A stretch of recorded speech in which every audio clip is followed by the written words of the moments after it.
नमस्कार दोस्तों, एक बार फिर से स्वागत है आप सभी का SCS एकेडमी के YouTube चैनल पर। दोस्तों मेरा नाम है पंकज शर्मा और डिस्कस करता हूं इस क्लास में मैं आप लोगों के साथ MPPSC मेंस के सिलेबस पर।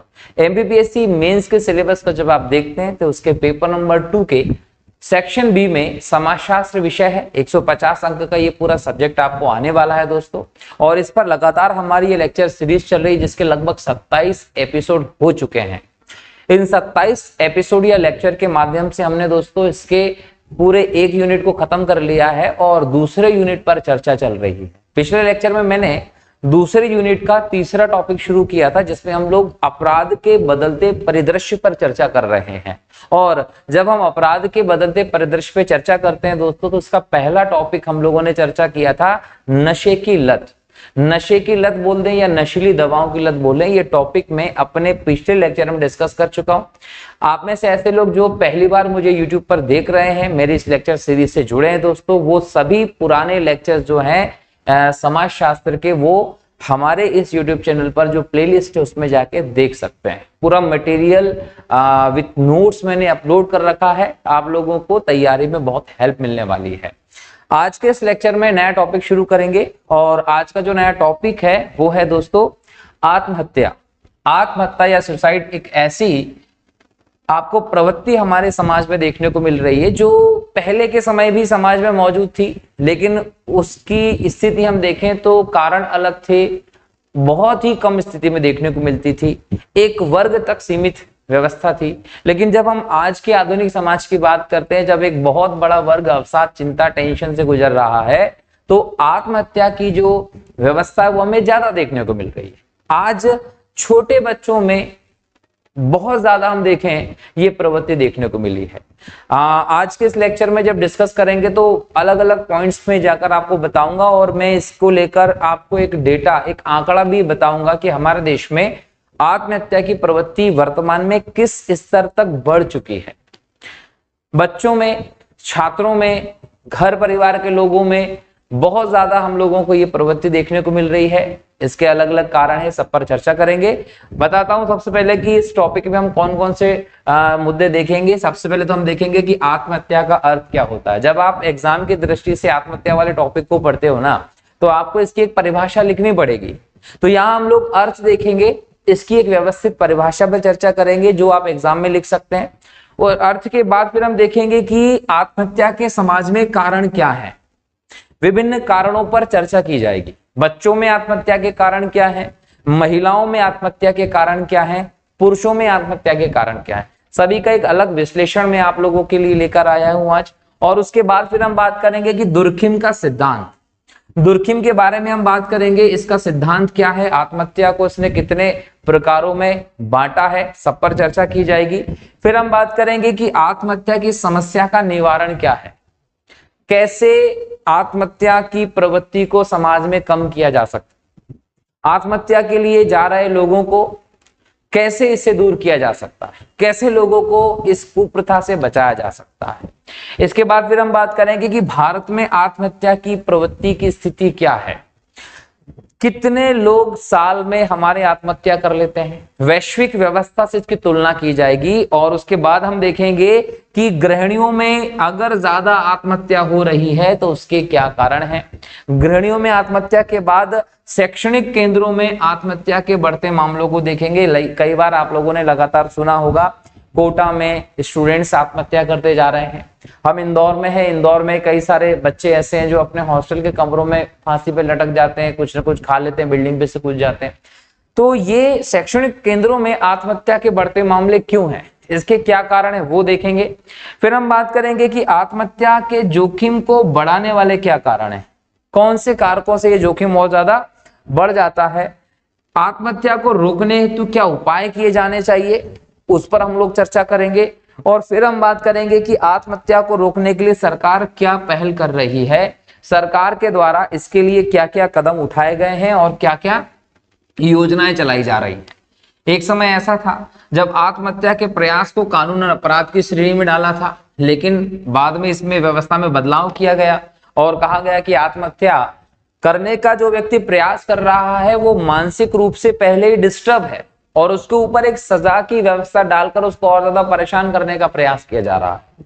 तो फिर इसको सजा की स्थिति से बाहर किया गया और ऐसे व्यक्ति जो आत्महत्या का प्रयास करते हैं ना, उनके लिए एक स्पेशल ट्रीटमेंट की व्यवस्था की गई, एक विशेष सुविधा उनके लिए दी गई ताकि उनके मानसिक स्थिति को बदला जा सके और समाज में उन्हें और अच्छे तरीके से जीने की ओर अग्रसर किया जा सके। तो इन सभी मुद्दों पर चर्चा करेंगे। सबसे पहले हम देखते हैं कि आत्महत्या का अर्थ क्या होता है। दोस्तों, आत्महत्या की अगर हम अर्थ की बात करें तो यहां पर आपको स्पष्ट दिखेगा कि जानबूझकर खुद को हानि पहुंचाना, जानबूझकर खुद को हानि पहुंचाना, स्वयं का अंत करना जो है वो कहीं ना कहीं आत्महत्या कहलाता है। आत्महत्या की जो क्रिया है दोस्तों, ये एक अनअपेक्षित है, अनअपेक्षित क्रिया के तौर पर आप देखते हैं। अनअपेक्षित तरीका है ये मरने का। जब किसी भी व्यक्ति के अंदर जानबूझकर खुद के जीवन का अंत करने की निश्चय हो जाता है, जब व्यक्ति जानबूझकर खुद के जीवन का अंत कर लेता है, जब व्यक्ति मृत्यु का ये अनअपेक्षित तरीका अपनाता है, मनुष्य के अंदर मरने की इच्छा कहीं ना कहीं बढ़ने लगती है। व्यक्ति द्वारा अपने जीवन को अंत करने का एक प्रयास किया जाता है, एक अज्ञात कारण उसके अंदर मौजूद हो जाता है जिसके चलते वो अपने जीवन को अंत कर लेता है। इसे आप आत्महत्या कहते हैं। जब लिखने की बारी आएगी तो क्या बोलेंगे? किसी भी व्यक्ति के द्वारा जानबूझकर खुद को हानि पहुंचाना या स्वयं के अंत करने की जो प्रक्रिया है उसे आप आत्महत्या कहेंगे। ये एक अनपेक्षित तरीका है खुद के अंत करने का। जानबूझकर मरने का जो काम लोग करते हैं वो आत्महत्या कहलाता है। बराबर हो गया। अब आत्महत्या क्या है ये हम लोगों को पता चला, तो यहां पर एक और चीज जानना होगा कि ये शब्द पहली बार कब आया। तो पहली बार इस शब्द को आप 1642 में देखते हैं। 1642 में सर थॉक्स ब्राउन थे, इन्होंने एक किताब लिखी थी जिसका नाम था रिलीजियो मेडिसी। इसमें इन्होंने सबसे पहले आत्महत्या शब्द का प्रयोग किया था दोस्तों। और यहां से ये शब्द आया, धीरे धीरे करके समाज में जैसे जैसे व्यवस्थाएं बदलती चली गई, ये एक व्यापक व्यवस्था हमें देखने को मिलने लगी है। ऐसा नहीं है कि आज के समाज में ही आत्महत्या की प्रवृत्ति देखी जा रही हो, ये पहले से चली आ रही है।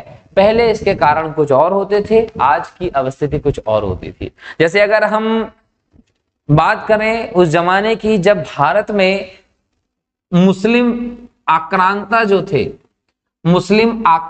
जो थे, इन्होंने आक्रमण किया, तो हमारे यहाँ पर जो राजा होते थे उनकी रानियां थी। ये रानियां खुद का जो देह है वो त्याग देती थी। इसके लिए शब्द यूज होता था जौहर। यहां पर अपनी इज्जत, अपनी आबरू की रक्षा कहीं ना कहीं अपने जीवन का त्याग करने का कारण थी।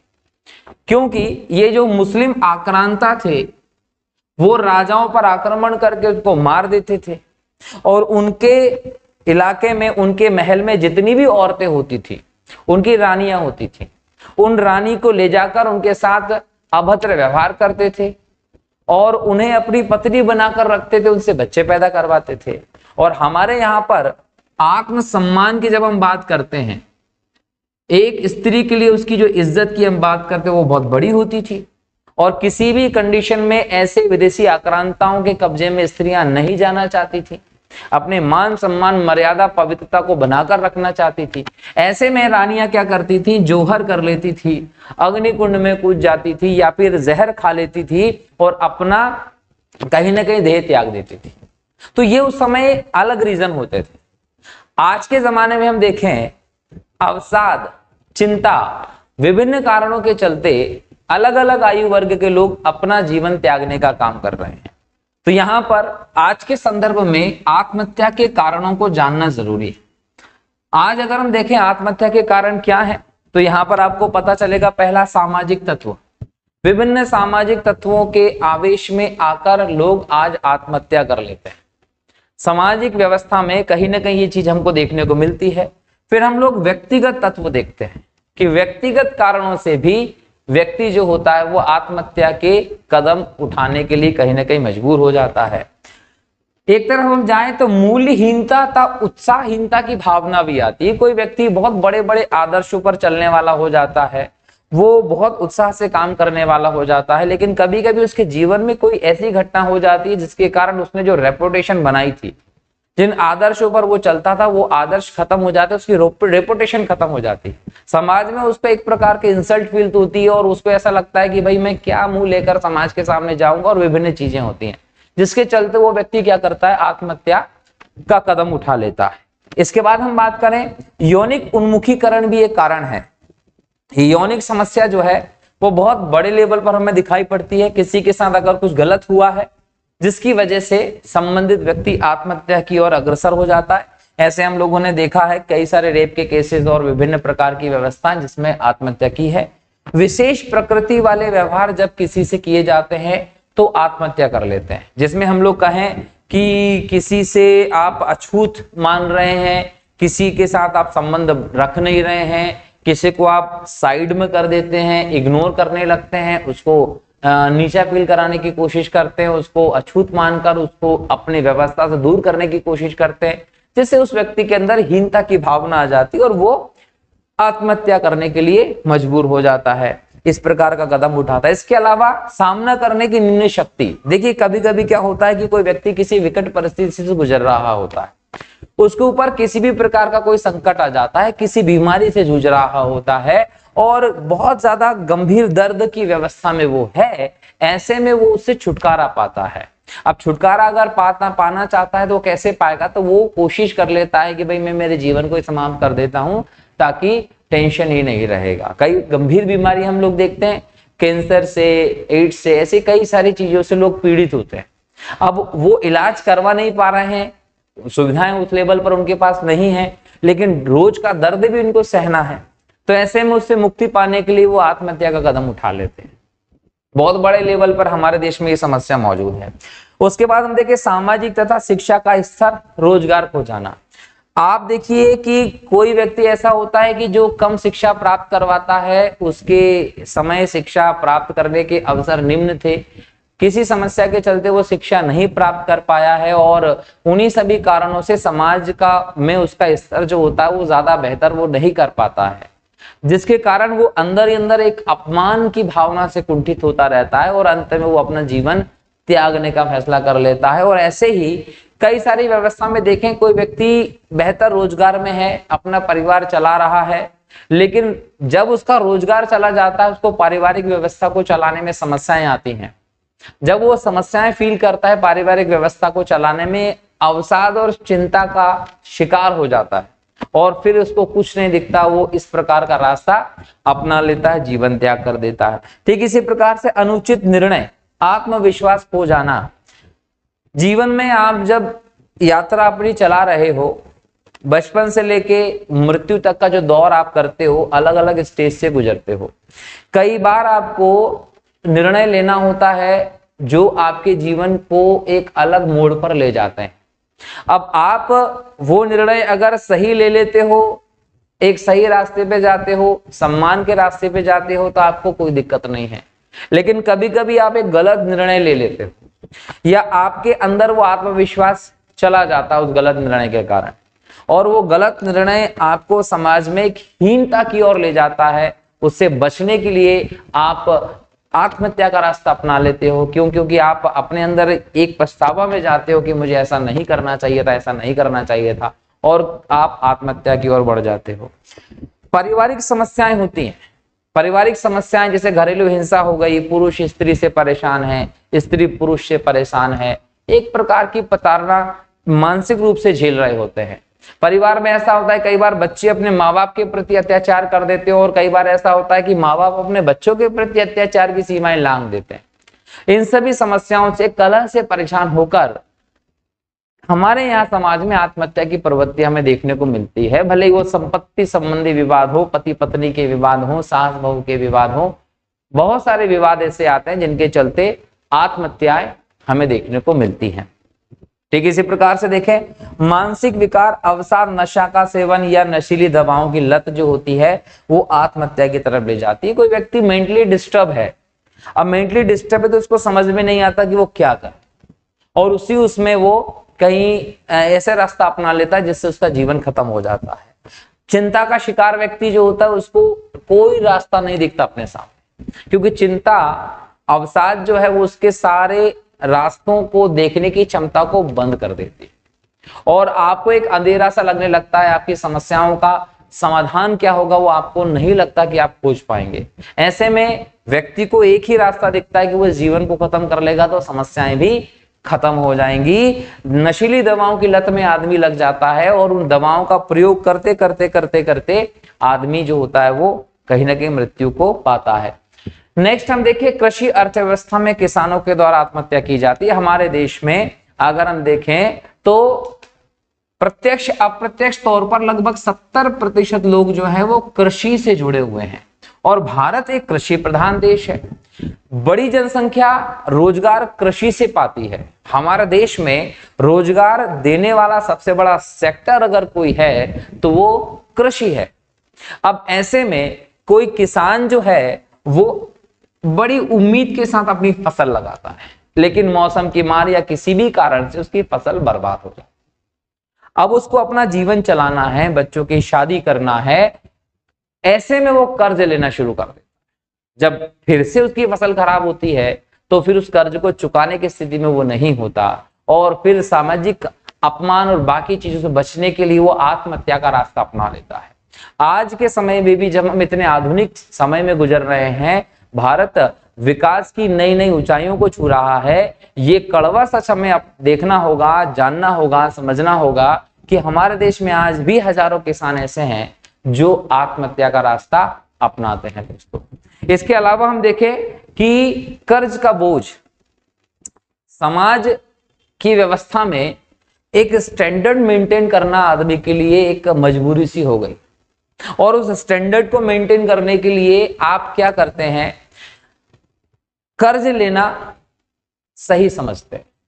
बैंक से या किसी पर्सनल व्यक्ति से आप कर्ज लेते हैं। जब आप कर्ज लेते हैं तो आपको बिना ब्याज के कर्ज कोई नहीं देगा और जब आप कर्ज लेंगे उस पर ब्याज लगेगा।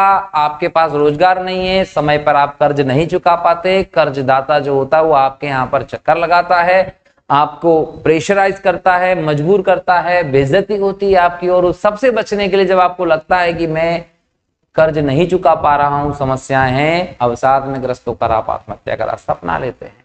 तो ये बहुत बड़ा एक सेक्शन हमारे को देखने को मिलता है। आज की जो युवा पीढ़ी है उसमें आत्महत्या का ये बहुत बड़ा कारण हमें देखने को मिल रहा है। क्लियर है। इसके बाद हम बात करें छात्रों पर शैक्षणिक दबाव। देखिए क्या होता है कि आज का जो समय है, हर एक माँ बाप की, हर एक शिक्षक की अपने छात्र से जो आकांक्षाएं वो बहुत ज्यादा बढ़ती चली जा रही। हम हमेशा ये सोचते हैं कि हमारा बच्चा जो है वो बहुत ज्यादा पढ़े पढ़े पढ़े और कई सारी उम्मीदें हम उससे लगाकर बैठते हैं। वो बच्चा जो अभी अपने भविष्य को किस रास्ते पे जाना है वो निश्चित करने के लायक नहीं है, उसकी सोचने समझने की क्षमता उतनी विकसित नहीं हुई है, उसके समस्त निर्णय उसके माँ बाप लेने का काम करना है। उस परिस्थिति में वही माँ बाप उस बच्चे पर ये थोपने की कोशिश करते हैं कि बेटा तू इतने परसेंटेज से पास होना, तुझे ये बनना, तुझे वो बनना है, तुझे खूब करते हैं। और ऐसे में फिर उस पर प्रेशर डाला जाता है कि हम तेरे ऊपर इतना खर्च कर रहे हैं, इतना पैसा लगा रहे हैं, इतना तेरे लिए कर रहे हैं और तू ये नहीं कर पा रहा है। ये प्रेशर बच्चे पर हेवी हो जाता है और ऐसे में जो छात्र होते हैं, वो लड़का हो या लड़की, वो आत्महत्या का रास्ता अपना लेते हैं क्योंकि उनकी उम्र है ही नहीं इतना प्रेशर झेलने की, मानसिक क्षमता इतनी नहीं है जितना प्रेशर आप उस पर डाल दे रहे हो। और उस सब के बाद जब उसको लगता है कि यार मुझसे नहीं हो रहा है, मेरे माँ बाप क्या सोचेंगे, मेरा जो परिवार है वो क्या सोचेगा, मेरे रिश्तेदार क्या सोचेंगे, मेरे टीचर क्या सोचेगा, और ये सोचकर वो अपने जीवन का अंत कर लेता है। इसलिए प्रेशराइज करना एक समस्या हो गई है। इसके बाद हम बात करें तो ब्लैकमेलिंग, साइबर बुलिंग भी एक कारण है। क्या होता है कि आज आप सोशल मीडिया के जमाने में हैं और जब आप सोशल मीडिया के जमाने में जी रहे हैं तो आप Instagram, WhatsApp, Facebook, Snapchat, Twitter, कई प्रकार के सोशल मीडिया प्लेटफॉर्म्स को आप क्या करते हैं, यूज करते हैं। आप उस पर अपनी सेल्फीज भी डालते हैं, फोटोज अपलोड करते हैं, चैटिंग करते हैं, बहुत सारी चीजें करते हैं। ऐसे में आपके द्वारा जाने अनजाने में आपका ऐसा कोई डेटा, ऐसी तस्वीरें जो होती है वो अपने करीबी को, फ्रेंड्स को या कहीं पर भी जारी कर दी जाती है, जो आपको ऐसा लगता है कि किसी और के सामने जाएंगी तो उससे आपकी जो इज्जत है, आबरू, उसको खतरा हो सकता है। बस यहीं पर जो असामाजिक तत्व हैं, ऐसे मनचले लोग जो होते हैं, गलत सोच वाले लोग होते हैं, उसका दुरुपयोग करते हैं और फिर किसी लड़की को या किसी लड़के को उस बात पर ब्लैकमेलिंग की जाती है। जब ब्लैकमेलिंग की जाती है तो व्यक्ति एक समय तक उसको सहता है, दूसरों को बताता नहीं है, क्योंकि उससे उसकी आबरू, इज्जत जाने का खतरा होता है, शर्मिंदगी महसूस होती है और ब्लैकमेलिंग के उस चक्कर में फंसता चला जाता है। वो फंसता चला जाता है और अंत में उसको एक ही ऑप्शन दिखता है कि जब मैं ही नहीं रहूंगा तो फिर क्या, किसको ब्लैकमेल करेगा कोई व्यक्ति। तो ये एक बहुत बड़ा कारण है ब्लैकमेलिंग, जिसके चलते आज बड़े स्तर पर आत्महत्या हमें समाज में देखने को मिल रही है। एग्जाम में क्वेश्चन आपको देखने को मिलेगा आत्महत्या से आशय और उसके कारण, इनमें से आप कारण लिख सकते हैं। मैंने कई सारे कारणों पर चर्चा की है, ये ध्यान रखिएगा, ठीक है। इसके बाद हम कारणों पर चर्चा करने के बाद दुर्खिम के सिद्धांत की बात करेंगे। दुर्खिम जो है वो एक समाजशास्त्री रहे हैं, जो लगभग 1858 के आसपास हमें फ्रांस में देखने को मिलते हैं। मतलब इनका जन्म 1858 में हुआ था फ्रांस में। फ्रांस के समाजशास्त्री थे। इन्होंने समाजशास्त्र के संदर्भ में अपने विचार दिए हैं, बहुत इंपॉर्टेंट विचार दिए। जब आप समाजशास्त्र जैसा विषय पढ़ते हैं, बड़े स्तर पर इनके सिद्धांतों को देखा जाता है। आत्महत्या के संदर्भ में भी दुर्खिम ने सिद्धांत दिए और इन्होंने कहा कि आत्महत्या हमें 3 प्रकार की दिखाई पड़ती है। तो एग्जाम में क्वेश्चन आएगा आत्महत्या कितने प्रकार की है, तो आपको बताना है कि दुर्खिम के सिद्धांत के अनुसार हम देखें तो आत्महत्या 3 प्रकार की देखने को मिलती है। पहले प्रकार की जो आत्महत्या होती है दोस्तों, वो होती है अहमवादी आत्महत्या। अहमवादी आत्महत्या किसको कहते हैं, तो समाज का एक ऐसा वर्ग होता है जिसके लिए आत्मसम्मान ही सब कुछ होता है। वो पैसे को और बाकी सब चीजों को इतना महत्व नहीं देता जितना कि वो सेल्फ रिस्पेक्ट को, आत्मसम्मान को महत्व देता है।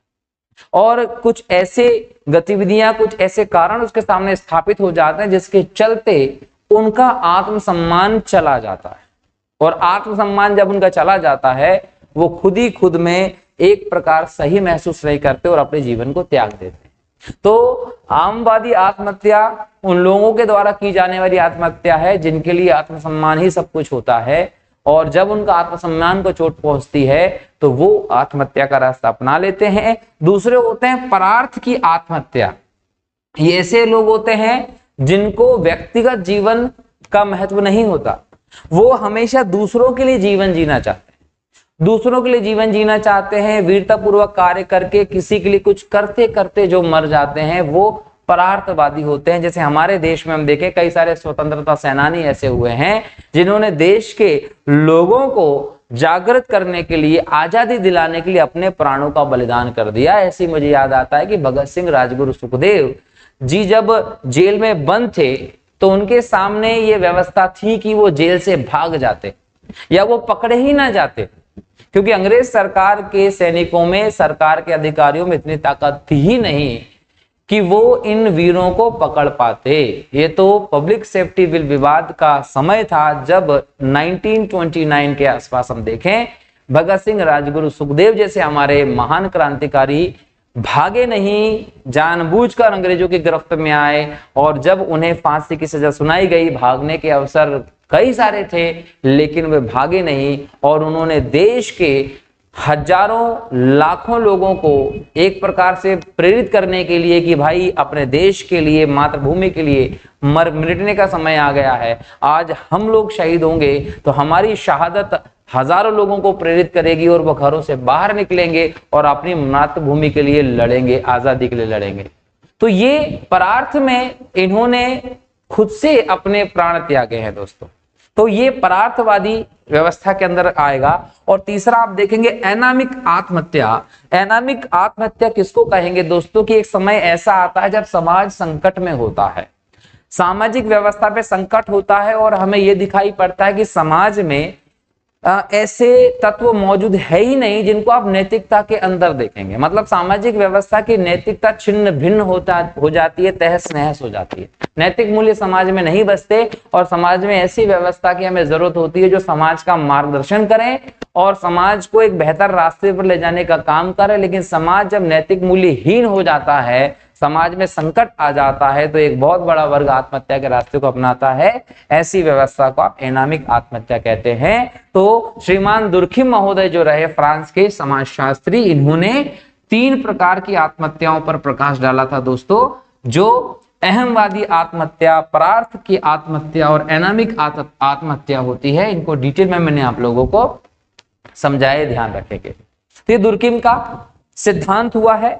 इसके बाद हम देखें, अगला टॉपिक है आत्महत्या का निवारण कैसे करेंगे। आत्महत्या का समस्या जो है उसका निवारण करना बहुत जरूरी है समाज में। तो अब हम इस पे चर्चा करेंगे कि आत्महत्या की समस्या का निवारण कैसे किया जाएगा। ठीक है,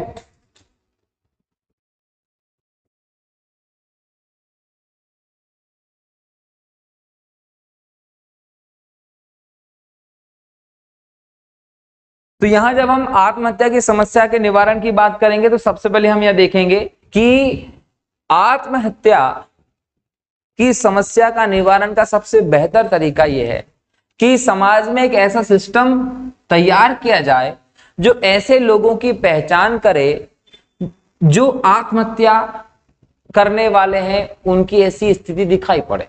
भाई जब आप किसी से मिलते हैं, बात करते हैं, तो आपको पता चल जाता है कि ये व्यक्ति मेंटली डिस्टर्ब है, इसकी परिस्थिति सही नहीं है और संभवतः ये ऐसी परिस्थिति में है कि ये आत्महत्या जैसा कदम उठा सकता है।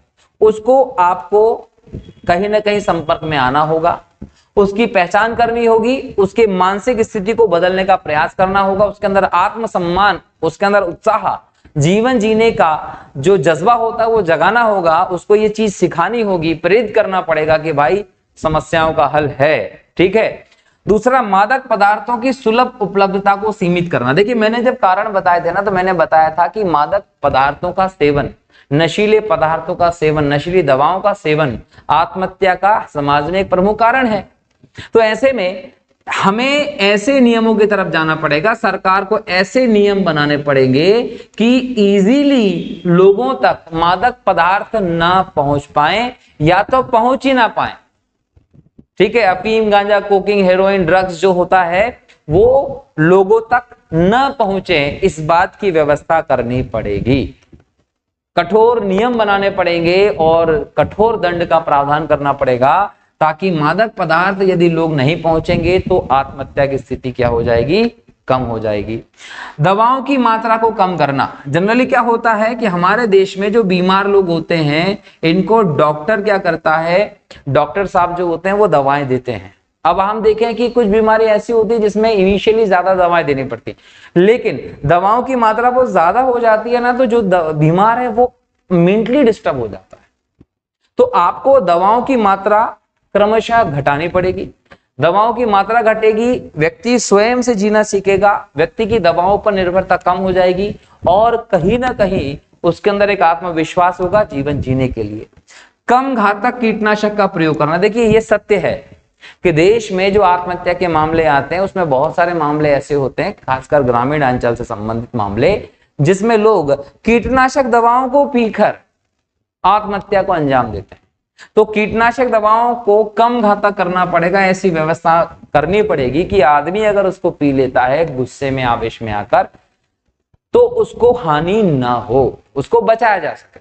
तो ये सिस्टम भी करना पड़ेगा, ये ध्यान रखना है। इसके अलावा परामर्श सेवाओं का विस्तार करना पड़ेगा, काउंसलिंग करनी पड़ेगी लोगों की, उनको इस बात को लेकर समझाया जाना पड़ेगा कि भैया आप क्या करिए, आत्महत्या की तरफ मत जाइए। विद्यालयों में जाइए, अध्यापकों पर जाइए, शैक्षणिक संस्थानों में उन अध्यापकों को, टीचर्स को, स्टाफ को एक खास प्रकार की ट्रेनिंग देनी पड़ेगी, जिससे कि वो बच्चों को इस प्रकार से मोटिवेट करें, लोगों को इस प्रकार से मोटिवेट करें कि वो आत्महत्या के मार्ग को ना अपनाएं। और मानसिक स्वास्थ्य सेवाओं का विस्तार करने की जरूरत है। मानसिक स्वास्थ्य सेवाओं का अगर आप विस्तार कर देंगे तो आत्महत्या की प्रवृत्ति को कम किया जा सकता है। किसानों के लिए बेहतर योजना बनानी पड़ेगी। किसान जो होते हैं, आत्महत्या बहुत बड़े लेवल पर करते हैं। फसल खराब हो जाना, ऋण का बोझ आ जाना, हालांकि सरकार इसके लिए काम कर रही है, मोदी जी, और अगर सरकारी स्तर पर देखें राज्यों में तो मोदी जी 6,000 रुपए देते हैं और राज्यों से 4,000 रुपए मिलते हैं, तो लगभग साल में 10,000 रुपए सरकार की तरफ से किसानों को दिया जाता है, जिससे वो अपनी आजीविका चला सकते हैं। और विभिन्न प्रकार की सब्सिडी सहायता भी दी जाती है। तो वो सब चीजें सुविधाएं जब मुहैया हो रही हैं तो कहीं ना कहीं हमें ये देखना होगा कि और बेहतर किसानों तक ये योजनाएं पहुंचे, वो आत्महत्या से बच पाएंगे। बच्चों पर शिक्षा का दबाव कम हो, इस प्रकार इस व्यवस्था पर खासा ध्यान देने की जरूरत है। शिक्षण संस्थानों में भी और घर वालों, पेरेंट्स को भी इस बात को समझाना होगा कि बच्चों पर शिक्षा का अनावश्यक दबाव ना डालें, उनकी क्षमता के हिसाब से वो अपनी पढ़ाई को आगे बढ़ाएं। आप उनको मॉनिटर करें, हमारा बच्चा किस प्रकार से पढ़ रहा है, क्या पढ़ रहा है, उसके रिपोर्ट कार्ड को देखें और उस पर प्रेशर ना करते हुए एक दोस्त के भांति, एक सहायक के भांति उसको मोटिवेट करते चले जाएं कि बेटा इस बार तो और अच्छा कर सकता है, ना कि आपके बच्चे के परसेंटेज पर आप चले जाएं और उसको लेकर आप उस पर प्रेशर डालें। और नहीं होता है, आपको आपका तरीका बदलना पड़ेगा। वैसे ही आर्थिक स्थिति में सुधार करना होगा, रोजगार के अवसर बढ़ाने होंगे, क्योंकि अगर रोजगार के अवसर बढ़ेंगे, आर्थिक स्थिति सुधर जाएगी, तो लोग जो आर्थिक कारणों से, लोन आदि के कारणों से आत्महत्या करते हैं वो नहीं करेंगे। लोन वसूली की व्यवस्था में बदलाव करना होगा। जिस प्रकार से बैंक बाउंसर हायर करके रखते हैं, लोन की रिकवरी के लिए लोगों को प्रताड़ित किया जाता है, अपमानित किया जाता है, वो सब चीजों को आपको बंद करवाना पड़ेगा, तभी जाकर हमारे देश में आत्महत्या की दर में कमी आएगी। तो ये आत्महत्या के समस्या के निवारण है। अब हम बात करेंगे भारत में आत्महत्या की प्रवृत्ति को लेकर। दोस्तों, भारत में आत्महत्या की प्रवृत्ति हमें बहुत ज्यादा देखने को मिलती है। आप अगर आंकड़ों को देखेंगे तो आपको यहां देखने को मिलेगा कि भारत में एक राष्ट्रीय सार्वजनिक स्वास्थ्य मुद्दे के तौर पर हम आत्महत्या को देखते हैं। पूरी दुनिया में हर साल लगभग 7.5 लाख लोग आत्महत्या करते हैं, ये पूरी दुनिया का आंकड़ा है। और समस्या वाली बात यह है कि अकेले भारत में अगर हम 2022 के आंकड़ों पर जाएं तो 2 लाख लोगों ने आत्महत्या की।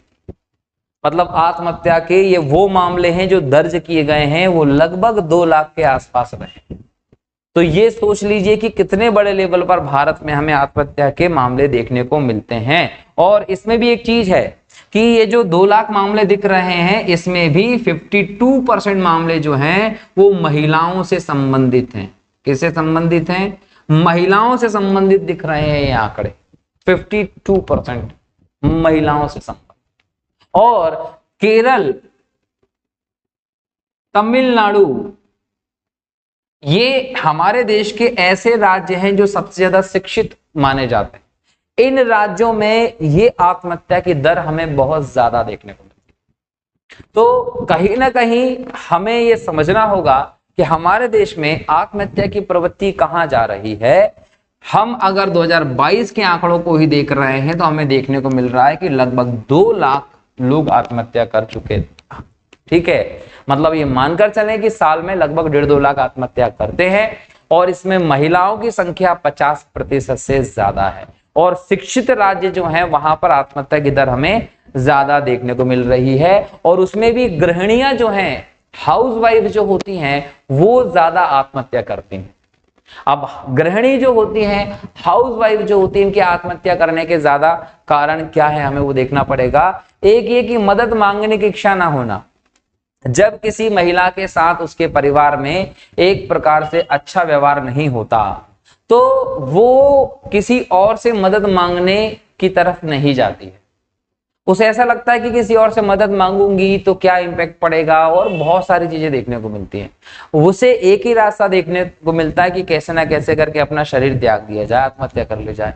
शारीरिक, यौन तथा भावनात्मक दुर्व्यवहार, महिलाओं के साथ शारीरिक तौर पर, यौन तौर पर, भावनात्मक तौर पर दुर्व्यवहार होता है।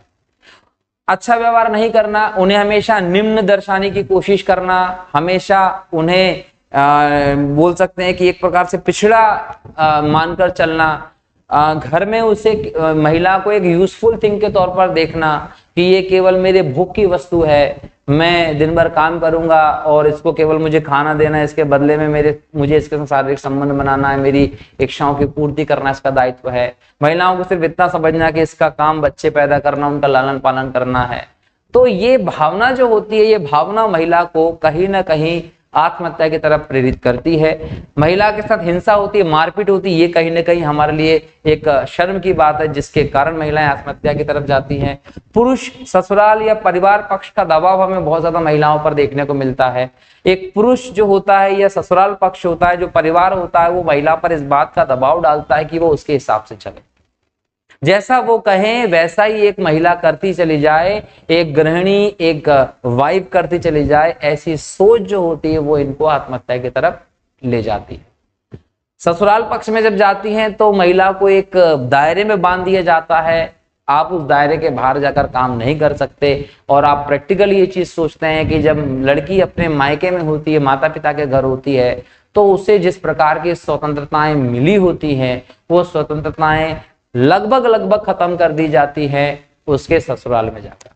और इन सब चीजों से वो कुंठित होती है, उसके आत्मसम्मान को, उसकी चीजों को चोट पहुंचती है। और कहीं ना कहीं जब वो किसी भी परिस्थिति में उस दायरे से थोड़ा सा बाहर भी चले जाती है तो उसके साथ एक दुर्व्यवहार हमें देखने को मिलता है, और वो दुर्व्यवहार उसे आत्महत्या की तरफ ले जाता है। वित्तीय सहायता में कमी, एक महिला को एक गृहिणी के तौर पर जब आप देखते हैं तो घर का काम करती है, उसको घर का काम करने के बदले कोई सैलरी नहीं दी जाती। किसी भी प्रकार की अगर उससे कोई गलती हो जाती है उसको डांटा भी जाता। मतलब एक तो आप उससे काम करवाइए, काम करवाने के बाद अगर उससे उस काम में कोई गलती हो जाती तो आप उसको डांटिए भी, कई बार उसको मार भी दिया जाता है, उल्टा सीधा सुना दिया जाता है। सुबह 5-6 से लगभग महिलाएं काम करती है, रात की 12 बजे तक वो नॉन स्टॉप ड्यूटी करती जाती हैं अपनी, जिसके बदले उन्हें कोई सैलरी नहीं दी जाती भाई। और उस दौरान अगर कोई गड़बड़ी हो जाती है तो सुनना भी उनको ही पड़ता है। ऐसी परिस्थिति के बाद उनके सामने ऑप्शन क्या बचेगा भाई आत्महत्या करने के अलावा। विभिन्न प्रतिबंध महिलाओं पर लगा दिए जाते हैं जो उन्हें आत्महत्या की तरफ लेकर चले जाती है। ऐसे बैठना है, ऐसे चलना है, ऐसे खाना है, ऐसे पहनना है, यहाँ नहीं जाना है, वहां नहीं जाना है, तुम ससुराल में हो, तुम ऐसा नहीं कर सकती हो, ऐसे बात नहीं कर सकती हो। ऐसे कई सारे प्रतिबंध जो होते हैं वो महिलाओं के ऊपर लगे होते हैं, जिसके चलते वो अपने आप को एक पिंजरे में बंद समझने लगती हैं और कहीं ना कहीं आजादी का रास्ता उन्हें मौत ही दिखती है और आत्महत्या कर लेती है। तो ये सभी महिलाओं में आत्महत्या के कारण थे। इसके बाद हम शैक्षणिक केंद्रों में आत्महत्या के कारणों को जानेंगे। क्या होता है, शैक्षणिक केंद्रों में भी हमें आत्महत्या के मामले देखने को मिल रहे हैं। अगर बीते कुछ सालों में हम देखें तो कोटा, इंदौर, ये ऐसे केंद्र हमें देखने को मिले हैं, इंक्लूडिंग दिल्ली, जहां बच्चे पढ़ने तो जाते हैं, आईआईटी नीट की तैयारी करते हैं, यूपीएससी सिविल सर्विसेज की तैयारी करते हैं, माँ बाप की अलग उम्मीदें होती हैं, लेकिन इंस्टीट्यूट की तरफ से उनके ऊपर पढ़ाई का और बाकी चीजों का इतना प्रेशर डाल दिया जाता है कि वो प्रेशर बच्चा नहीं झेल पाता और उसको आत्महत्या करने के लिए वो मजबूर हो जाता है। क्लियर है। एनसीआरबी, राष्ट्रीय अपराध रिकॉर्ड ब्यूरो की एक रिपोर्ट आती है, उस रिपोर्ट का नाम है accidental death and suicide in India. ये 2021 की रिपोर्ट रही। इस रिपोर्ट को जब आप देखेंगे तो यहाँ आपको बताया जाएगा कि कोरोना के बाद छात्रों की आत्महत्या की दर बढ़ी है। इसका एक कारण यह है कि ऑनलाइन स्टडी, आज बच्चे जो हो रहे हैं उनसे ये आशा की जाने लगी है कि वो ऑनलाइन कोर्स परचेस कर लें, धंधा धड़ाधड़ चल रहा है। ऑनलाइन घर पे बैठे मोबाइल फोन, लैपटॉप या फिर किसी भी बोल सकते हैं कि इंस्ट्रूमेंट का यूज करके, टैबलेट का यूज करके वो घर से पढ़ाई करते हैं। 3-3, 4-4 घंटे बच्चे जो होते हैं वो लैपटॉप में, मोबाइल में, टैबलेट्स में लेक्चर देख रहे हैं, सुन रहे हैं, लगे। एक वातावरण उन्हें मिल ही नहीं पा रहा जो क्लासरूम स्टडी का होता है, सामाजिकरण का होता है, दोस्तों से बातचीत करके, गपशप करके, मौज मस्ती करके पढ़ते हैं वो। अब आप जब आपके मोबाइल में घंटों देखकर पढ़ते चले जाते हैं तो फिर आप कुंठित हो जाते हैं, आप अवसादग्रस्त हो जाते हैं, आपका दिमाग काम करना बंद कर देता है। और उसी बात में जब आपको एग्जाम देते हैं, वो क्रैक नहीं हो पाती तो फिर आपके ऊपर घर का, समाज का, शिक्षक का प्रेशर बढ़ता है, अरे नहीं कर पाए हो तुम, इतने दिन से क्या कर रहे हो, क्या नहीं कर रहे हो। और ये दबाव कहीं ना कहीं डिस्टर्ब करता है और छात्र ऐसे में आत्महत्या की कोशिश करता है। और कोरोना के दौरान जो कहीं ना कहीं ऑनलाइन क्लासेस का सिस्टम हमें देश में देखने को मिल रहा है। ये बहुत बड़ा कारण है आत्महत्या के पीछे छात्रों की। 2021 में प्रतिदिन 35 से अधिक रोजाना लगभग 35 से अधिक बच्चों ने आत्महत्या की है। 2021 के बाद के आंकड़े हैं, रिपोर्ट कह रही है कोरोना के बाद के आंकड़े। साल में लगभग 13,000 स्टूडेंट जो होते हैं वो आत्महत्या करते हैं। 13,000 लोगों की मृत्यु हो रही है। अब 13,000 में से 11,000 आत्महत्या करके मर रहे हैं। ये सारे अगर आप रिकॉर्ड में देखेंगे तो ऑनलाइन स्टडी वाले बहुत सारे बच्चे आते हैं। तो ये आपके देश में आंकड़ा है। 864 इतने मतलब 11,000 आत्महत्या के केस में से 864 ऐसे विद्यार्थी रहे हैं जिन्होंने परीक्षा में फेल होने के कारण आत्महत्या कर दी। सोच लीजिए कि कितना प्रेशर है पास होने का, परिवार का, स्कूल का, कोचिंग का। बच्चे फेल होने के डर से आत्महत्या कर ले रहे हैं। इसमें अगर हम देखें तो महाराष्ट्र में सबसे ज्यादा हमें देखने को मिल रहा है कि सबसे ज्यादा लोग आत्महत्या कर रहे हैं। पुरुष छात्र इसमें लगभग 57% है। अगर हम छात्रों की आत्महत्या की बात करें, इसमें पुरुष छात्र जो है वो 57% के आसपास हैं। और आईआईटी, नीट, केंद्रीय विद्यालय के जो छात्र हैं ये इसमें ज्यादा है जिन्होंने आत्महत्या करने का प्रयास किया है दोस्तों। तो ये भारत में शैक्षणिक केंद्रों में आत्महत्या के मामलों को हम लोग देख रहे हैं। और बड़े लेवल पर हमारे देश में बच्चे जो हैं वो एजुकेशन को लेकर, माँ बाप का एजुकेशन को लेकर शैक्षणिक संस्थानों का प्रेशर नहीं झेल पा रहे हैं, वो आत्महत्या करते हैं। तो जरूरत हमें इस बात की है कि हम बच्चों पर एक प्रकार से शिक्षा का दबाव न डालें, एजुकेशन फ्रेंडली उनको बनाएं, दोस्त के भांति उनको उसके लिए मोटिवेट करें और उनको आगे बढ़ने का काम करवाएं। अब आत्महत्या को बढ़ाने वाले कारक को देख लेते हैं। पहला, परीक्षा में अच्छे प्रदर्शन का दबाव होता है बच्चों के ऊपर। असफलता का डर होता है, फेल ना हो जाए, और फेल हो गए तो क्या होगा। अवसाद, मानसिक स्वास्थ्य की समस्याएं, लगातार घंटों पढ़ाई में बैठे हैं, प्राकृतिक वातावरण में नहीं जा रहे हैं, दोस्तों के साथ मिलना जुलना, हंसी मजाक नहीं होता है, परिवार के साथ उतना बैठना नहीं होता है, लगातार मोबाइल में आंख गड़ाकर देखते रहते हैं, जिसकी वजह से जो मन है, जो दिमाग है, उसकी सोचने समझने की शक्ति क्षीण होती चली जाती है। मानसिक बीमारी का शिकार हो जाते हो और फिर आत्महत्या कर लेते हो। परिवार व दोस्तों से दूर रहकर पढ़ाई करते हैं, ये कारण मैं बता ही रहा हूं। इसके बाद आप अवसाद और अकेलापन फील करते हैं जब दूर रहते हैं, जब अरे यार किससे बात करूं, क्या बात करूं, मेरा तो कोई है ही नहीं है, कोई दोस्ती नहीं है, क्या नहीं है, तो वो दिक्कतें आती है। वित्तीय समस्याएं, छात्र जब दूर रहते हैं, परिवार में पैसा नहीं है, ट्यूशन की फीस भरना है, स्कूल की फीस भरना है, कैसे फीस भरेंगे, स्कूल से कोचिंग से प्रेशर आ रहा है, फीस भरो फीस भरो फीस भरो, लेकिन फीस जमा नहीं हो रही है। कई बार बेइज्जती करके कोचिंग से, स्कूल से भगा दिया जाता है कि भाई जाओ, फीस भरोगे तभी पढ़ने बिठाएंगे वरना नहीं बिठाएंगे। ये प्रेशर जो होता है ये एक प्रकार से बच्चे को अपमानित कर देता है, उसके अंदर एक हीन भावना भर देता है और ऐसे में बच्चा आत्महत्या की तरफ चला जाता है। ये कारण रहे हैं पिछले सालों में, हम देखें कोरोना के बाद से आत्महत्या के संदर्भ में। इसके बाद हम देखें निराशा, हताशा, समर्थन में कमी। क्या होता है कि आप आशा बहुत ज्यादा रखते हैं, उस बच्चे से आप आशा रख रहे हैं जो अपना भविष्य भी निर्धारण करने की स्थिति में नहीं है, उसकी सोचने समझने की शक्ति इतनी डेवलप नहीं हुई है। उस बच्चे से आप खुद ही उसको बोल देते हैं तुम्हें ये करना है, तुम ही उसको टास्क दे देते हो, एक कोर्स निश्चित करवा देते हो, वो उस पर पढ़ाई करने लगता है बिना सोचे समझे, और तुम ही उसके लिए टारगेट सेट कर देते हो कितना करना जरूरी है। अब तुमने जो टारगेट सेट कर दिया उसके हिसाब से वो परफॉर्म नहीं कर पाया तो उसको तुमने बोल दिया तुझसे कुछ नहीं होगा, तू कुछ नहीं कर सकता, उसको और टोन कर दिया, उसको और ज्यादा डिप्रेशन में डाल दिया। उसके बाद वो हताश, निराश हो जाता है, और जब उसको आपके समर्थन की जरूरत होती तो आप समर्थन भी नहीं करते, बल्कि उसकी परिस्थिति का और मजाक बनाकर रख देते कि तुझसे कुछ नहीं होना चाहता। ऐसी परिस्थिति में घोर निराशा जब एक स्टूडेंट के मन में आ जाती है तो वो आत्महत्या जैसा कदम उठा देता है। तो हमारे समाज में जो आत्महत्या की प्रवृत्ति बढ़ रही है उसका एक बहुत बड़ा कारण कहीं ना कहीं हताशा, निराशा और समर्थन में कमी भी है, शिक्षा का अनुचित दबाव भी है, पेरेंट्स में एक दोस्त नजर आना चाहिए, एक समर्थन करने वाला नजर आना चाहिए। वो समर्थन करने वाला नजर ना आकर केवल और केवल ऐसा एक प्रकार से हमें आशा और आकांक्षावादी व्यक्तित्व दिखाई पड़ती है, व्यवस्था दिखाई पड़ती है, जो केवल अपनी इच्छाओं की पूर्ति करना चाहती है। और जब उसकी इच्छा की पूर्ति नहीं होती तो वो संबंधित व्यक्ति को, बच्चे को हीनता की दृष्टि से देखता है और कहीं ना कहीं यहाँ से अकेलापन और एक प्रकार से समस्याओं का दौर चालू होता है और मजबूरी में एक विद्यार्थी जो होता है वो अपने जीवन का त्याग कर देता है। तो समाज को बदलने की आज जरूरत है।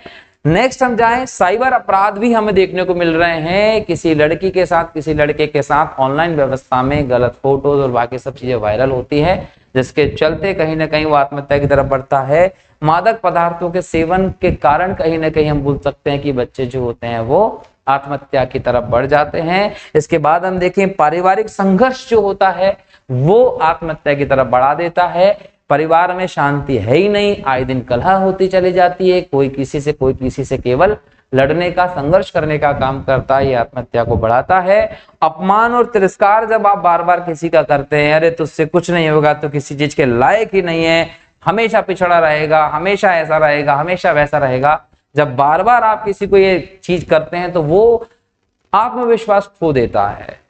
और जब आत्मविश्वास खो देता है, उसके अंदर अपमान और तिरस्कार की भावना भर जाती है और उसको ये लगने लगता है कि यार मुझसे कुछ नहीं होगा, तो मेरा इस जीवन में रहने का क्या मतलब है, और संबंधित व्यक्ति आत्महत्या का कदम उठा लेता है। तो ये आत्महत्या की प्रवृत्ति बढ़ने के कारण है, जिस पर रोक लगाने की जरूरत है। अब हम यहाँ देखेंगे कि आत्महत्या की इस प्रवृत्ति को रोकने के उपाय हमें क्या क्या दिखाई पड़ते हैं। अब हम बात करेंगे आत्महत्या के उपाय को लेकर। कारण आत्महत्या करने के बहुत सारे हैं। अब यहाँ कुछ उपायों की चर्चा की जाए जिससे कि हम आत्महत्या की प्रवृत्ति को रोक सकते हैं। खासकर शैक्षणिक संस्थाओं में बच्चों की जो आत्महत्या की हमको कहीं ना कहीं घटनाएं देखने को मिल रही है, उनको नियंत्रित किया जा सकता है। उपाय कुछ इस प्रकार है। अगर पहले उपाय को देखें तो वो है बेहतर मानसिक स्वास्थ्य सेवाएं। देखिए, आज हमें बच्चों को या ऐसे व्यक्ति जो आत्महत्या से पीड़ित हैं, उन्हें बेहतर स्वास्थ्य सुविधाएं देनी होंगी। और किस प्रकार की मानसिक स्वास्थ्य सुविधाएं? ऐसे लोगों की पहचान करनी होगी जो मानसिक रूप से विकृत हैं। ऐसे लोगों के मानसिक स्वास्थ्य को बेहतर करने के लिए हमें एक टीम तैयार करनी होगी। शिक्षण संस्थानों में जो टीचर्स होते हैं, जो प्रबंधन स्टाफ होता है, उसको स्पेशल ट्रेनिंग देनी पड़ेगी, जिसके हिसाब से वे बच्चों के साथ व्यवहार करें। और इन मानसिक सुविधाओं को देने के बाद हमें शैक्षणिक संस्थाओं में विशेष तौर पर बच्चों की आत्महत्या हमें कम देखने को मिल सकती है। दूसरा, समग्र व्यक्तित्व का विकास करना होगा। देखिए, जब हम किसी के व्यक्तित्व विकास की बात करते हैं तो समग्रता उसमें हमें दिखाई नहीं पड़ती। या तो हम उसका अकादमिक व्यवस्था का विकास ज्यादा कर देते हैं कि वो स्कूल में, कॉलेज में, इंस्टीट्यूट्स में जाकर बेहतर तरीके से पढ़ ले, और जब हम केवल अकादमिक सिस्टम को विकसित करने पर ध्यान देते हैं तो भावनात्मक जो क्षेत्र है वो पिछड़ा पड़ जाता है। और भावनात्मक क्षेत्र जब पिछड़ा पड़ जाएगा तो कितना भी पढ़ा लिखा आदमी क्यों ना हो, वो आत्महत्या जैसा कृत्य जरूर कर लेता है। और अगर आप किसी के भावनात्मक पक्ष को मजबूत कर दें तो अकादमिक पक्ष, समझदारी, इंटेलिजेंसी जो होगी, उसकी इंटेलेक्चुअल पावर कम होगी, तो वो आत्महत्या जैसे कृत्य कर सकता है। तो आत्महत्या को रोकने के लिए, कम करने के लिए हमें एक समग्र विकास की अवधारणा को अपनाना होगा। हमें अकादमिक और भावनात्मक दोनों पक्षों का विकास करना होगा ताकि जो व्यक्ति है वो आत्महत्या की तरफ अग्रसर ना हो। इसके बाद हम बात करें तो खेलों में भागीदारी को प्रोत्साहन देना बहुत ज्यादा जरूरी है।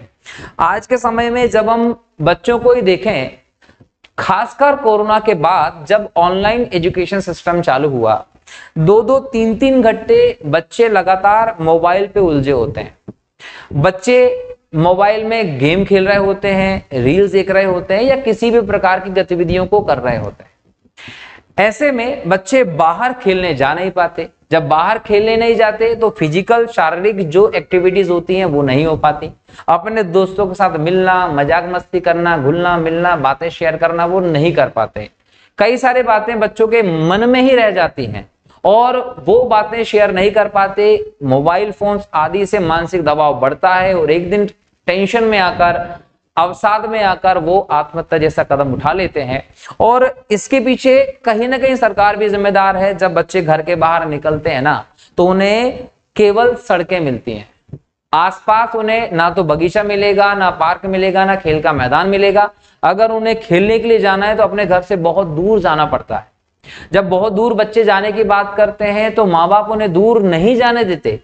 ऐसे में बच्चों के पास मोबाइल फोन के अलावा कोई ऑप्शन दिखता ही नहीं है कि वो करें, और आत्महत्या की प्रवृत्ति बढ़ती है। तो यहां जरूरत इस बात की है कि खेलों में भागीदारी को बढ़ावा दिया जाए, जिससे कि उनके आत्मसम्मान, उनके विश्वास में वृद्धि हो, क्योंकि खेल आत्मविश्वास को बढ़ाने का काम करते हैं। साथ ही साथ सरकार को यह व्यवस्था करनी चाहिए कि हर एक क्षेत्र में बहुत नजदीकी स्तर पर देखें तो एक खेल का मैदान या बगीचा जरूर हो, ताकि बच्चे वहां जाकर फिजिकल एक्टिविटीज कर पाएं और इन सब प्रयासों से आत्महत्या की दर को कम कर सकते हैं। नेक्स्ट हम बात करें, सामाजिक आर्थिक मुद्दों का समाधान करना होगा। जैसे कि हम बात करें रोजगार की समस्या अगर हमें समाज में देखने को मिल रही है जिसके कारण आत्महत्या करते हैं, तो रोजगार उपलब्ध करवाइए। लोन वसूली के जो कृत्य किए जाते हैं, अपमान किया जाता है, तिरस्कार करके, जबरदस्ती, टेंशन देकर अब लोन वसूलते हैं, उस व्यवस्था को बदलें, नियम बनाएं। दूसरी बात, महंगाई की स्थिति को नियंत्रण करने की जरूरत होगी, जिससे कि आदमी की बचत को बढ़ावा मिलेगा, आर्थिक रूप से वो संपन्न होगा, और कहीं ना कहीं ऐसे में आत्महत्या की दर को कम करेंगे। तो आर्थिक मुद्दों को भी आपको कहीं ना कहीं संभालने की जरूरत है। साइबर बुलिंग की कठोर नीतियां बनाना पड़ेगी, जिस प्रकार से लड़का या लड़की की अश्लील तस्वीरें या इस प्रकार का डेटा जो होता है वो शेयर करके एक प्रकार से मजबूर किया जाता है, ब्लैकमेल किया जाता है, और मजबूर होकर कोई व्यक्ति आत्महत्या कर लेता है, उसको खत्म करना पड़ेगा कठोर नीति के माध्यम से। फिर हम बात करें तो मादक द्रव्यों के सेवन पर रोक लगानी पड़ेगी। ड्रग्स, कोकीन, गांजा, भांग आदि जो भी मादक पदार्थ होते हैं, नशीली दवाई होती है, उनकी बिक्री पर रोक लगाइए, ताकि छोटे बच्चों से लेकर किसी भी व्यक्ति के पास वो ना पहुंचे, और उनका सेवन जब नहीं करेंगे तो कहीं ना कहीं आप आत्महत्या की स्थिति से दूर हो जाते हैं। सकारात्मक संबंध बनाने होंगे। सकारात्मक संबंध खास तौर पर स्कूलों में टीचर और बच्चों के बीच में हो, घर में माता पिता और बच्चों के बीच में हो। एक मोटिवेशनल, एक सहायता वाला, एक प्रकार से आप बच्चों को बढ़ावा दें, पॉजिटिवली उनको आगे बढ़ाएं। एक माता पिता और बच्चे के बीच में दोस्ताना व्यवहार आपको स्थापित करना पड़ेगा, तभी जाकर सामाजिक व्यवस्था में आत्महत्या की दर कम होगी। परिवार का सहयोग मिलना जरूरी है। देखिए, जब एक परिवार की व्यवस्था में आप रहते हैं तो उस परिवार में सभी पक्ष मजबूत हो, ये जरूरी नहीं है, कोई पक्ष कमजोर भी होता है, और जब उस कमजोर पक्ष को आप तिरस्कृत करेंगे, उसकी बेइज्जती करने की कोशिश करेंगे, उसका अपमान करने की कोशिश करेंगे, उसे इस बात का एहसास दिलाएंगे अपनी बातों से कि वो हीन है, वो कमजोर है, तो वो कहीं ना कहीं आत्महत्या की तरफ अग्रसर होगा। बजाय इसके कि इसको हीन दर्शाया जाए, उसको सहयोग करें, क्योंकि जो आज कमजोर है वो सहयोग के माध्यम से मजबूत हो सकता है। तो परिवार का सहयोग बहुत जरूरी होता है यदि आप आत्महत्या के कारणों को खत्म करना चाहते हैं। तो ये विभिन्न उपाय हैं जिनको करने के बाद आप आत्महत्या की स्थिति को समाज में कम देखेंगे। कुछ उपाय ऐसे हैं जो सरकार को करने होंगे, कुछ उपाय ऐसे होते हैं जो सामाजिक व्यवस्था में समाज के लोगों को करने होंगे। इसके बाद हम देखें सरकार की पहलें। देखिए, सरकार चाहती है कि हमारे देश में आत्महत्या की दर कम हो। युवा आज अपने जीवन को ऐसे ही खत्म कर देता है, वो युवा आज देश के विकास में योगदान दे सकता है। अगर उसको आप बचाएं, एक सकारात्मक माहौल बनाएं, तो देश के विकास को निस्संदेह बढ़ावा मिलेगा। सरकार ऐसे में कई पहले करती है। उन पहल में हम देखें, सरकार ने कदम उठाए, वैश्विक स्तर पर विश्व आत्महत्या दिवस जो है वो सेलिब्रेट करना शुरू किया गया। ये वो दिन होता है जब हम सोशल मीडिया के माध्यम से, टीवी चैनल्स पे, न्यूज चैनल्स पे, विभिन्न लेवल पर हम ऑफलाइन सम्मेलन करके, सभा करके जागरूकता फैलाने का काम करते हैं कि आत्महत्या जैसा कृत्य न करें, अपने जीवन को मूल्यवान समझें, समाज के प्रति, देश के प्रति, परिवार के प्रति एक कर्तव्य को समझें, और उस कर्तव्य को पूरा करने के लिए आपको जीना होगा, ना कि आत्महत्या करके आप ऐसे ही चीजों को छोड़कर जाएं। विश्व आत्महत्या दिवस 10 सितंबर को हर साल मनाया जाता है, और ये जो दिवस है ये 2003 से प्रारंभ किया गया। विश्व स्वास्थ्य संगठन ने इस दिवस का प्रारंभ किया था। ये जो क्वेश्चन है ये प्रीलिम्स की एग्जाम में, एक दिवसीय परीक्षाओं में भी पूछा जा सकता है। 10 सितंबर विश्व आत्महत्या दिवस के तौर पर मनाया जाता है। इसके बाद बात करें, मानसिक स्वास्थ्य देखरेख अधिनियम भी लेकर आए 2017 में, जिसके माध्यम से देश में ऐसे लोग जो मानसिक रूप से बीमार हैं, इनकी देखरेख का काम किया जाता है, इनको मॉनिटर किया जाता है, इनका डेटा तैयार करके इन्हें काउंसलिंग के माध्यम से विभिन्न स्वास्थ्य सुविधाएं उपलब्ध कराई जाती हैं, जिससे कि इनका मानसिक स्वास्थ्य अच्छा हो, और मानसिक स्वास्थ्य अच्छा होने के बाद आपके अंदर जीने की क्षमता बढ़ती है, आत्महत्या जैसा कृत्य आप नहीं करेंगे। किरण एक बोल सकते हैं कि योजना स्कीम है जो 24/7 टोल फ्री हेल्पलाइन आपको उपलब्ध कराती है। आत्महत्या जैसे कृत्य के लिए एक बहुत बड़ा काम ये सरकार का रहा है। तनावग्रस्त लोगों को सहायता देने के काम ये करती है।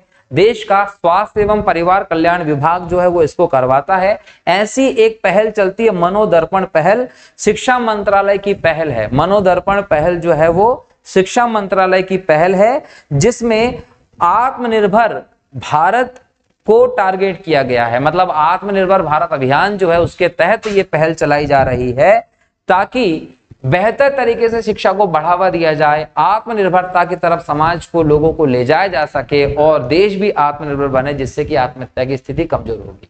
राष्ट्रीय आत्महत्या रोकथाम रणनीति। दोस्तों, देश में पहला ऐसा समय था जब हमारे देश में आत्महत्या के केसेस को और व्यवस्था को देखकर सरकार ने राष्ट्रीय आत्महत्या रोकथाम रणनीति पर काम किया। ये रणनीति 2003 में घोषित की गई, 2003 में घोषित की गई, और इसमें टारगेट रखा गया था कि 2030 तक आत्महत्या के जो मामले हैं उनको 10% तक कम करना है।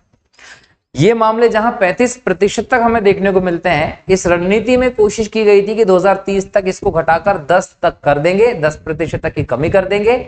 लेकिन ऐसा होता हमें नहीं दिख रहा है, क्योंकि कोरोना के बाद की परिस्थितियां बदली हैं और बच्चों में आत्महत्या की दर हमें ज्यादा देखने को मिली। लेकिन फिर भी सरकार की यह पहल थी कि राष्ट्रीय आत्महत्या रोकथाम रणनीति 2003 में घोषित की गई, और स्वास्थ्य और परिवार कल्याण मंत्रालय जो है केंद्र सरकार का, उसके द्वारा इसकी घोषणा की गई थी। इसके अलावा इसके उद्देश्य पे हम बात करें तो आत्महत्या की प्रभावी निगरानी करना, ताकि आत्महत्या के केसेस को कम किया जा सके। साथ ही साथ अध्यापक प्रशिक्षु जो होते हैं उनको एक स्पेशल ट्रेनिंग देने की बात की गई, जिससे कि स्कूल कॉलेजेस में इसको लेकर एक अलग एनवायरनमेंट तैयार किया जाए। टीचर्स बच्चों को इस बात को लेकर सिखाएं कि आत्महत्या किस प्रकार से गलत है, और उनको आत्मविश्वास को बढ़ावा करें, वो आत्महत्या की तरफ अग्रसर ना हो। इस नीति में, इस रणनीति में एक और इंपॉर्टेंट बात जो शामिल थी वो ये कि शैक्षणिक संस्थाओं में एक मानसिक विकास पाठ्यक्रम को शामिल करने की बात की गई। मानसिक विकास पाठ्यक्रम, जैसे कि आप सामाजिक विज्ञान की किताब पढ़ते हैं, गणित की किताब पढ़ते हैं, विज्ञान की किताब पढ़ते हैं, वैसे ही एक सिलेबस इसमें मानसिक विकास पाठ्यक्रम का जोड़ा जाने की बात की गई, जिससे कि बच्चों के मानसिक रूप से विकास को देखा जाए और बच्चे आत्महत्या जैसे कृत्य की तरफ अग्रसर ना हो। इसके अलावा राष्ट्रीय अपराध ब्यूरो का गठन किया गया। ये जो राष्ट्रीय अपराध ब्यूरो है दोस्तों, ये 1986 में गठित किया गया। नई दिल्ली में इसका गठन किया गया, मुख्यालय है, केंद्र सरकार के अधीन ये काम करता है, राष्ट्रीय अपराध ब्यूरो। राष्ट्रीय अपराध ब्यूरो जो है वो आत्महत्या के संदर्भ में जो भी अपराध होते हैं उनकी निगरानी करने, उनका रोकथाम करने के लिए एक जिम्मेदार संस्था के तौर पर हमें दिखाई पड़ता है। राष्ट्रीय अपराध ब्यूरो 1986 में बनाया गया, इसका मुख्यालय नई दिल्ली में, ये ध्यान रखेंगे। ये सभी भारत सरकार की इंपॉर्टेंट पहलें हैं जिसके तहत आत्महत्या को हतोत्साहित करने का प्रयास किया जाता है। इन सबके बावजूद दोस्तों, सामाजिक स्तर पर हर एक देशवासी की जिम्मेदारी है, हर एक माता पिता की जिम्मेदारी है कि वो अपने बच्चे का इस प्रकार से समर्थन करें, पारिवारिक सहयोग प्रदान करें, जिससे कि वो एक कमजोर स्थिति में ना जाते हुए, दबाव महसूस ना करते हुए, माता पिता को अपना एक दोस्त समझते हुए, कहीं ना कहीं उनको अपनी मन की बातें शेयर करते हुए, ये एहसास साथ लेकर चलते हुए अगर कहीं मैंने गलती की, कहीं मैं कमजोर पड़ा, कहीं मैं पीछे रहा या कहीं मैं गिरा, तो मेरा परिवार, मेरे माता पिता, मेरे सभी सदस्य जो होंगे वो मुझे सहायता करने के लिए आ जाएंगे, उसे अकेलापन बिल्कुल ना फील हो। बच्चों को एक परिवार के सदस्य को देखें तो अपनापन जो है वो लगना चाहिए, उसके संपूर्ण विकास पर ध्यान देना पड़ेगा। सभी के सम्मिलित प्रयास से आत्महत्या जैसी व्यवस्था को समाज से खत्म किया जा सकता है। आज के इस लेक्चर में हम लोगों ने आत्महत्या के इस टॉपिक में डिटेल में डिस्कस किया दोस्तों। 2 टॉपिक हम लोगों के पूरे हो चुके हैं इस लेक्चर की व्यवस्था में हम देखें तो। एक हम लोगों ने अपराध के बदलते परिदृश्य में नशीली दवाओं की लत पे बात की, और आज हम लोगों ने बात की किस पे? आत्महत्या पे। अगले लेक्चर पे साइबर क्राइम जो है उस पर हम लोग डिस्कस करने वाले हैं। एक ऐसा मुद्दा जो आज डिस्कस करना बहुत जरूरी है, आपके समाज शास्त्र के विषय के लिए बहुत इंपॉर्टेंट हो जाता है, क्योंकि आज की आवश्यकता है, समस्या है कौन सी? साइबर अपराध की। तो अगले लेक्चर में फिर मिलूंगा, तब तक के लिए बहुत बहुत शुक्रिया दोस्तों। जय हिंद, जय भारत, वंदे मातरम दोस्तों, जय श्री राम।